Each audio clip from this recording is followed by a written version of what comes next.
ಓಂ ಶ್ರೀ ಗುರುಗಣಾಧಿಪತಯೇ ನಮಃ.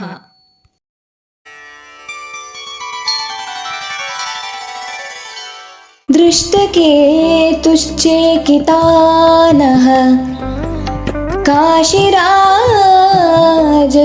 ವೀರ್ಯವಾನ್ ಪುರುಜಿತ್ ಕುಂತಿಭೋಜಶ್ಚ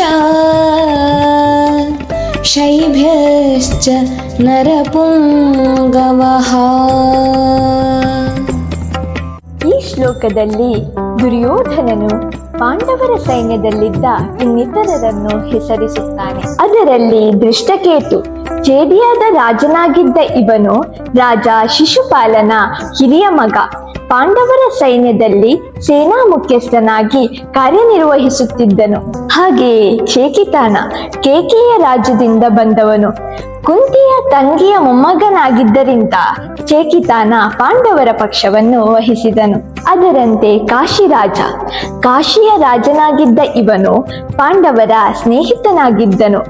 ಹಾಗಾಗಿ ಕುರುಕ್ಷೇತ್ರ ಯುದ್ಧದಲ್ಲಿ ಕಾಶಿರಾಜ ಪಾಂಡವರ ಪಕ್ಷವನ್ನು ವಹಿಸಿದನು.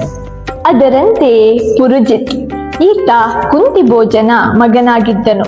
ಹಾಗೆಯೇ ಪಾಂಡವರ ತಾಯಿಯಾದ ಕುಂತಿಯ ಸಹೋದರನಾಗಿದ್ದನು. ಹಾಗಾಗಿ ಈತ ಪಾಂಡವರ ಪಕ್ಷವನ್ನು ವಹಿಸುತ್ತಾನೆ. ಹಾಗೆಯೇ ಕುಂತಿಭೋಜ ಈತ ಕುಂತಿ ಸಾಮ್ರಾಜ್ಯದ ಒಡೆಯನಾಗಿದ್ದನು. ಪಾಂಡವರ ತಾಯಿಯಾದ ಕುಂತಿಯು ಕುಂತಿಭೋಜನ ದತ್ತುಪುತ್ರಿ. ಹಾಗಾಗಿ ಅವನು ಪಾಂಡವರ ಪಕ್ಷವನ್ನು ವಹಿಸಿದನು.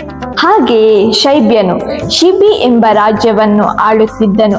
ಈತ ಕುರುಕ್ಷೇತ್ರ ಯುದ್ಧದಲ್ಲಿ ಪಾಂಡವರ ಪಕ್ಷವನ್ನು ವಹಿಸುತ್ತಾನೆ. ಇಂತಹ ಬಲಶಾಲಿಯಾದ ಯೋಧರು ಪಾಂಡವರ ಪಕ್ಷದಲ್ಲಿದ್ದರೆಂದು ದುರ್ಯೋಧನನು ಹೇಳುತ್ತಾನೆ. ಈ ಶ್ಲೋಕವು ಪಾಂಡವರ ಸೈನ್ಯದಲ್ಲಿದ್ದ ಮಹಾನ್ ವೀರರು ಮತ್ತು ಯೋಧರ ಶಕ್ತಿಯನ್ನು ಮಾತ್ರವಲ್ಲ, ಅವರು ಪ್ರತಿನಿಧಿಸುತ್ತಿರುವ ಧರ್ಮ, ನ್ಯಾಯ, ಸ್ನೇಹ, ಬಾಂಧವ್ಯ ಮತ್ತು ನೈತಿಕತೆಯ ಮಹತ್ವವನ್ನು ಪ್ರತಿಬಿಂಬಿಸುತ್ತದೆ.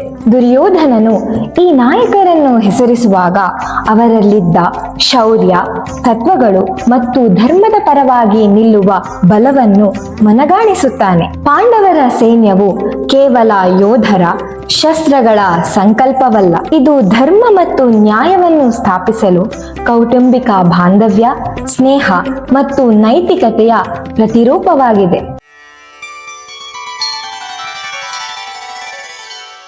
ಯುಧಾಮನ್ಯುಶ್ಚ ವಿಕ್ರಾಂತ ಉತ್ತಮೌಜಾಶ್ಚ ವೀರ್ಯವಾನ್ ಸೌಭದ್ರೋ ದ್ರೌಪದೇಯಾಶ್ಚ ಸರ್ವೇವ ಮಹಾರಥಃ. ಈ ಶ್ಲೋಕದಲ್ಲಿ ದುರ್ಯೋಧನನು ಪಾಂಡವರ ಸೈನ್ಯದಲ್ಲಿದ್ದ ಮಹಾಬಲಶಾಲಿಗಳಾದವರನ್ನು ಹೆಸರಿಸುತ್ತಾನೆ. ಇದರಲ್ಲಿ ಯುಧಾಮನ್ಯು ಮತ್ತು ಉತ್ತಮೌಜ ಇವರು ಪಾಂಚಾಲ ದೇಶದ ಇಬ್ಬರು ಸಹೋದರರು.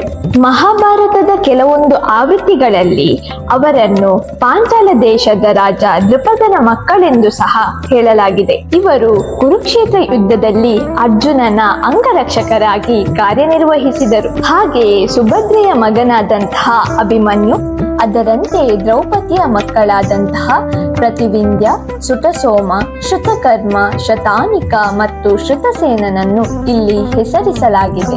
ಈ ಯೋಧರೆಲ್ಲರೂ ಮಹಾರಥಿಕರು ಎಂದು ದುರ್ಯೋಧನ ಈ ಶ್ಲೋಕದಲ್ಲಿ ಹೇಳುತ್ತಾನೆ.